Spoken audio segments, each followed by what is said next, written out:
अस्सलामुअलैकुम दोस्तों, welcome back to अपना टीचर.com। इस वीडियो में हम डिस्कस करने जा रहे हैं एक और इम्पॉर्टेंट कॉन्सेप्ट को, वो है ग्रॉस नेशनल प्रोडक्ट, जिसको हम कहते हैं GNP। प्रीवियस वीडियो में मैंने आपको बता दिया था कि हम छोटे छोटे कॉन्सेप्ट की वीडियो बनाएंगे ताकि आपके कॉन्सेप्ट्स क्लियर हो जाएं सारे टॉपिक से रिलेटेड। तो अब हम देखते हैं कि इसकी डेफिनेशन क्या कहती है। इसकी डेफिनेशन कहती है total market value.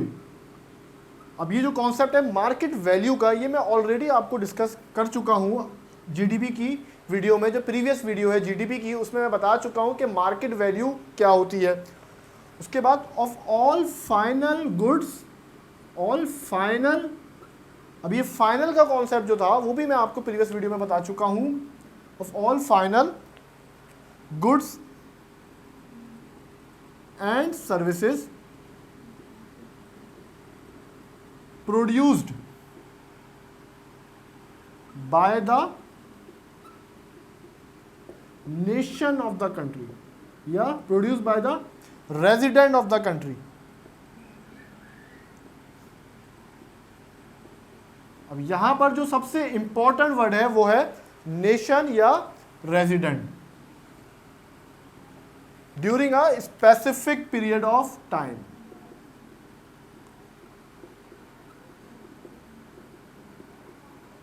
Period of time. इस डेफिनेशन को समझते हैं कि टोटल मार्केट वैल्यू ये वहीं से उठकर आया जो हमारे जीडीपी में था।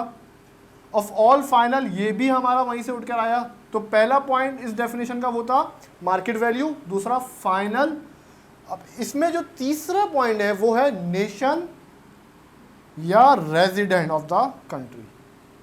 जीडीपी में क्या था? जीडीपी में वो बंदा जो मुल्क का शहरी हो या ना हो, अगर वो हमारे मुल्क की बाउंड्रीज में रह रहा है, हमारे मुल्क के फैक्टर्स ऑफ प्रोडक्शन को यूज करके कोई भी चीज प्रोड्यूस कर रहा है, तो वो जीडीपी की डेफिनेशन में लाए करेगा। मगर ग्रॉस नेशनल प्रोडक्ट जीएनपी की डेफिनेशन में हमारा मुल्क का शहरी होना लाजमी है, चाहे वो मुल्क के बाहर रह रहा है चाहे वो मुल्क के अंदर रह रहा है। अगर वो कोई चीज बना रहा है तो वो जीएनपी की डेफिनेशन में लाए करेगा।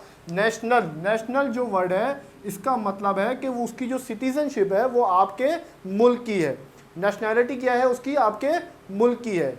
नेशनैलिटी कैसे आती है? आपका एनआईसी जो होता है वो आपके मुल्क का है। अगर कोई पाकिस्तानी सिटीजन अमेरिका में रह के कोई भी चीज़ प्रोड्यूस कर रहा है तो जाहिर तो वो आपकी जीएनपी की डेफिनेशन में लाए करेगी। क्यों? क्योंकि वो सिटीज़न कहाँ का है? वो पाकिस्तान का है। जबकि जीडीपी की केस में अगर कोई पाकिस्तानी सिटीज़न बाहर रहता है, मुल्क के बाहर, तो उसकी जो इनकम है वो जीडीपी में लाए नहीं करेगी। तो ये एक बहुत इम्पॉर्टेंट डिफरेंस है किसका? जीडीपी का और जीएनपी का। उम्मीद है ये जो कॉन्सेप्ट है ये आपको समझ में आ गया होगा। नेक्स्ट वीडियो में हम फर्दर डिस्क्राइब करने जा रहे हैं कि हम किस तरीके से बाहर के बंदों की इनकम को कैलकुलेट कर सकते हैं, क्योंकि हमारे पास कोई ऐसा डाटा तो नहीं होता कि बाहर कितने लोग रहते हैं और उनकी कितनी बाहर की इनकम है। तो हम ये आपको बताएंगे कि किस तरीके से हम कैलकुलेट करते हैं कि बाहर जो हमारे सिटीज़न रह रहे हैं हम उनको जीएनपी का पार्ट बनाएंगे। तो इंशाल्लाह आपसे नेक्स्ट वीडियो में मिलते हैं। जब तक कि अपना बहुत ख्याल रखिएगा।